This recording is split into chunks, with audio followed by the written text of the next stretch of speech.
Bonsoir, merci de nous retrouver ici à Collioure, cette ville superbe, magnifique, avec le soleil au pied du Castel et du Campana.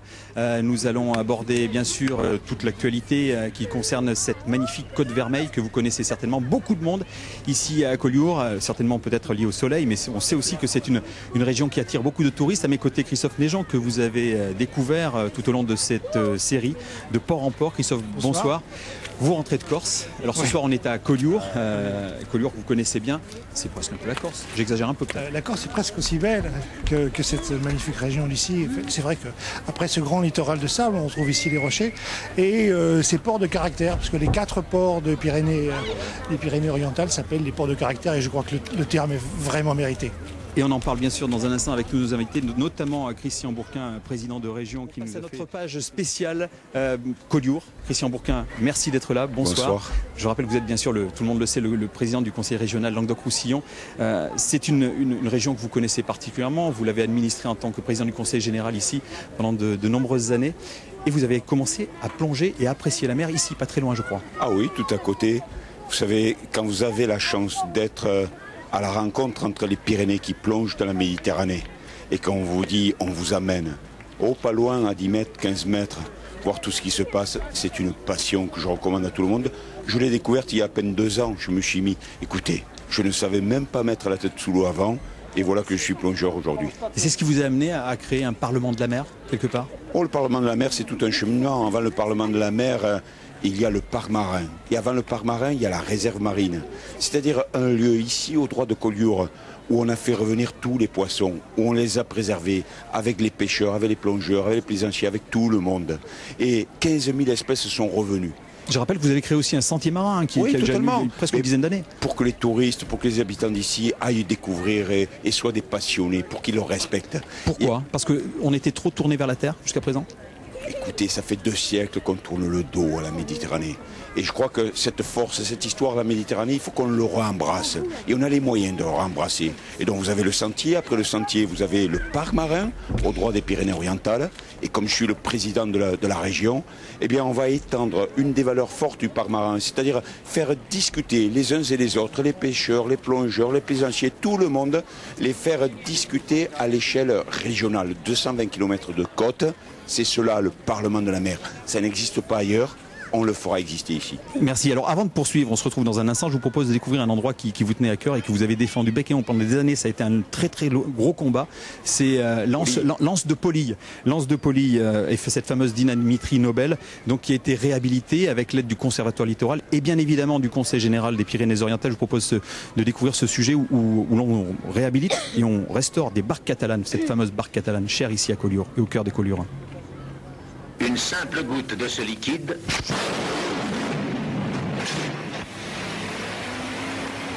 La réhabilitation de la baie de Polille, un sujet explosif dans les années 90. Mais plus que la nitroglycérine, pour les anciens de la dynamitrie Nobel, la peur c'était de voir ce site de 30 hectares tomber aux mains des promoteurs. Mais il est sauvé en 1998 quand le Conservatoire du littoral le rachète. Le Conseil général des Pyrénées-Orientales le réhabilite et crée un atelier de restauration maritime. Après, il faudra faire, je pense, une retouche aussi ici, parce que tu vois, il n'y avait qu'une couche sur le plat-bord. Oui, mais il faut le repeindre dans le plat-bord en rouge. Oui, tu as vu, c'est pas suffisant. Cette catalane est sauvée. La restauration d'une barque traditionnelle est un chantier long, difficile et coûteux. Les associations profitent de ces infrastructures pour sauver ce patrimoine maritime typique de Méditerranée. C'était des bateaux de pêche qui servaient pour la pêche à l'anchois, à la sardine. Ils se comptaient par centaines sur le littoral des Pyrénées-Orientales. Aujourd'hui, il en reste une dizaine d'exemplaires qui naviguent, d'où l'importance de cet atelier et du travail qui est réalisé par l'équipe de permanents, mais également les passionnés qui viennent nous accompagner pour travailler sur leurs bateaux. Les Catalanes et leurs voiles latines se comptaient donc par centaines entre Collioure et la frontière espagnole. L'industrialisation de la pêche dans les années 50 et la montée du tourisme leur seront fatales. Cette Catalane de 1908 d'origine est une rescapée. Elle est le prochain chantier de l'atelier. Le bois pour la restaurer est déjà là, du chêne planté pour la marine à voile. Là, vous voyez autour de l'atelier des bois tors qui servent vraiment pour la structure intérieure du bateau. Des bois, c'est du chêne, des bois qui sont courbés, qui vont servir pour des barreaux de pont, pour des varangues, qui sont vraiment l'ossature même du bateau. En un an, 8 bateaux sont déjà sortis de l'atelier. Jérémy est saisonnier à Polille. Là, il donne un coup de main à une association qui restaure le dernier Lamparo de la Côte Vermeille. Ah ouais, de ce côté-là, ouais. Les bateaux en bois, c'est vraiment quelque chose qui m'a toujours plu. Donc là, avec la mission patrimoine maritime qui a été mise en place justement pour la sauvegarde de ce patrimoine, moi, ça me permet de réaliser un peu des rêves de gosse et puis de participer à un truc quand même assez exceptionnel, je crois. L'atelier des barques est un musée vivant. Pas de mise sous cloche du patrimoine. Une exposition explique l'origine de ces bateaux. Pendant qu'à l'atelier, la restauration des barques suit son cours, la nostalgie n'est jamais très loin. Le soir, quand ils partaient à la pêche, vous savez, la pêche au Lamparo. Avec les Lamparos. Avec les Lamparos, Oui, ils poussaient les bateaux à la mer. Ils étaient à peu près une quinzaine là-dessus sur ces bateaux. Et puis avec un Lamparo derrière, les voir partir, c'était une attraction pour nous, les gamins. L'ancienne dynamiterie Nobel de la baie de Polille a réussi son pari au-delà des espérances de ses défenseurs du patrimoine maritime. On pensait sauver que le site de l'immobilier et de tout ce qu'on voulait faire. Voilà, le site, des promoteurs. Alors là, pour nous, c'est la cerise sur le gâteau. Le chantier au milieu du site, on ne s'attendait pas à ça. Dans quelques jours, Ufana quittera l'atelier des barques de Polille pour Collioure, son port d'attache, pour une seconde vie de plaisance après des années de labeur. Voilà, c'est ici qu'Ufana reviendra donc dans son port d'attache, vous venez de l'entendre. Jacques Santel, bonsoir. Vous êtes océanographe, vous avez été marin et vous avez été mousse en 1948. Tout à fait. Sur ces fameuses catalanes. Vous vous souvenez de votre premier embarquement? En 1948, j'avais 14 ans, j'embarquais comme mousse sur une barque catalane qui s'appelait Notre-Dame de Consolation et qui est une barque toujours opérationnelle, active. C'était comment à bord? Oh, à bord, c'était très familial, très convivial. Le mousse, à l'époque, tous les matelots, tout l'équipage, c'était des amis, c'était en famille. Redressez un peu votre micro, s'il vous plaît, merci.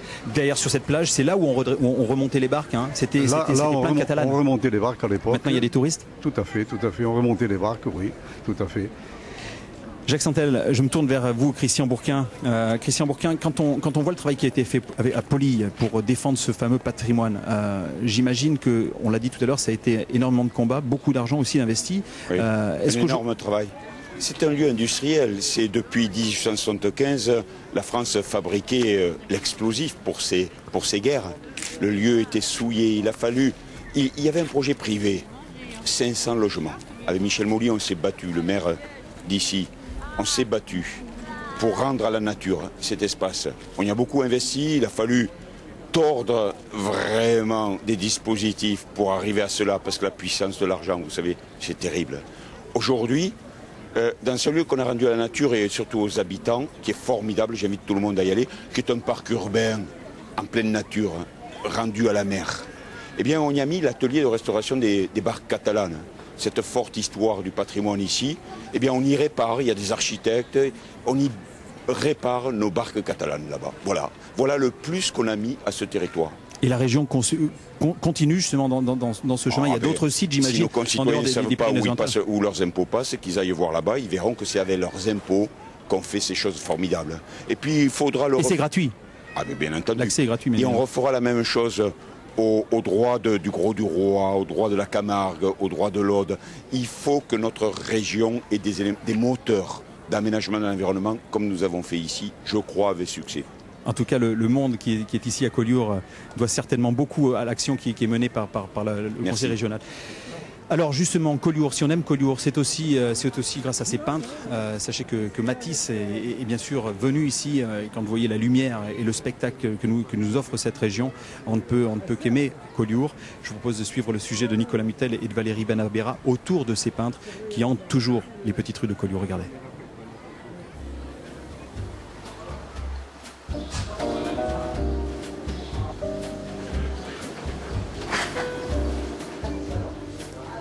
Se promener dans les rues de Collioure, c'est accomplir un beau voyage. Les couleurs, la lumière, le cadre, tout est exceptionnel et on comprend vite pourquoi tant de peintres sont tombés sous le charme du petit port catalan. René est arrivé il y a 10 ans, originaire des Pays-Bas. Il a décidé de s'installer et de travailler à Collioure. J'étais vraiment inspiré par la lumière et la couleur de Collioure, comme le grand fauve Matisse de Rennes.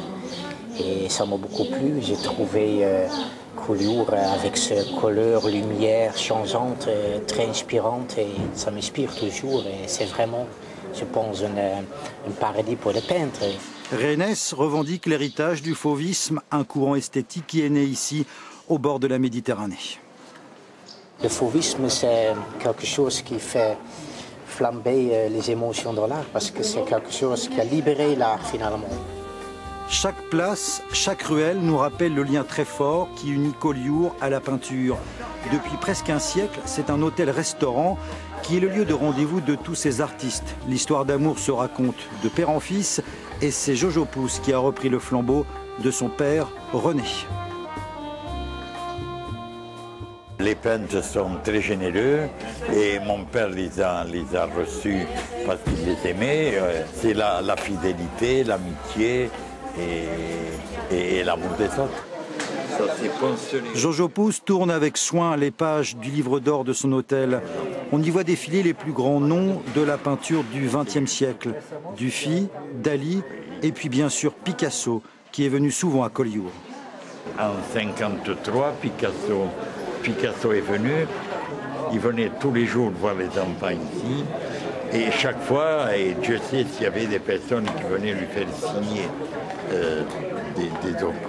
une photo, il n'a jamais eu un mouvement d'humeur, il a toujours signé avec plaisir, avec un sourire. Et puis il aimait les autres et il aimait la fête. On marche dans les pas de Chagall ou de Dali, mais c'est Matisse qui est à l'origine de tout. Il est arrivé à Collioure en mai 1905 avec son ami André Derain. Les deux hommes sont restés le temps d'un été pour inventer le fauvisme. Le mouvement ne va durer que 2 ans, mais il aura une influence considérable sur la peinture moderne.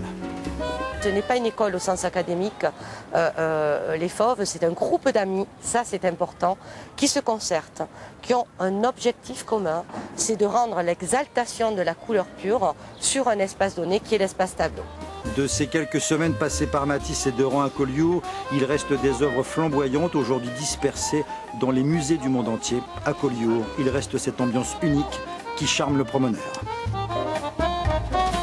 Voilà, et avec ce sujet, vous aurez compris pourquoi Collioure est connu dans le monde entier. Christophe Neigeant, bonsoir de nouveau. J'allais dire, rédacteur en chef de Cabotage qui nous suivait depuis le début de cette série de port en port. Alors Collioure, finalement, quand on sait ici l'activité pêche qu'il y a eu, juste derrière vous, la fameuse plage de Collioure, où les barques catalanes étaient remontées au retour des expéditions en mer, des expéditions de pêche à l'anchois et à la sardine. Aujourd'hui, c'est le tourisme qui a pris le dessus. Et quand on voit ce petit port, on se demande où viennent les bateaux. Eh bien oui, le tourisme a pris le pas sur la pêche dans les années 68, où il a été décidé que la pêche serait de toute manière en voie de disparition. Et les responsables ici ont décidé de se lancer dans le tourisme. Alors, parmi les activités touristiques, il y a bien sûr la plaisance. Mais la plaisance ici, il n'y a pas de port de plaisance à Collioure. Et donc c'est tellement beau pour un plaisancier de mouiller dans la baie de Collioure et le soir de voir toutes ces lumières. Alors on a organisé un petit peu le mouillage ici. Tout le monde se mouillait n'importe où et il y avait 40 bateaux qui étaient là. Et ça polluait, les bateaux n'étaient pas propres à l'époque, ils commencent à l'être maintenant. Et c'était un vrai problème parce que vous l'avez vu, derrière nous, il y a les plages. Donc on ne pouvait pas laisser des gens salir l'eau d'un côté et les autres se baigner. Donc pour arriver à concilier la plaisance et le tourisme balnéaire, il a été décidé de créer un mouillage organisé. Maintenant, il y a une douzaine de bouées où on peut venir s'amarrer et il n'y a plus de risque aujourd'hui, ni même de briser le collecteur d'égout qui passe au milieu du port. C'était un vrai danger. Alors la semaine prochaine, on se retrouve pour notre dernière émission de Port en Port. Nous serons à Cerbère, dernier port avant la frontière, un tout petit port. Un tout petit port qui a été complètement détruit par la tempête il y a 2 ans et qui a complètement reconstruit son port. Et on va voir à quel point la mer est importante pour une petite commune comme Cerbère. Alors Christophe, avant de nous quitter, je vous propose un petit voyage avec un groupe de musique. Vous aimez la musique très certainement, avec le groupe Steel Band.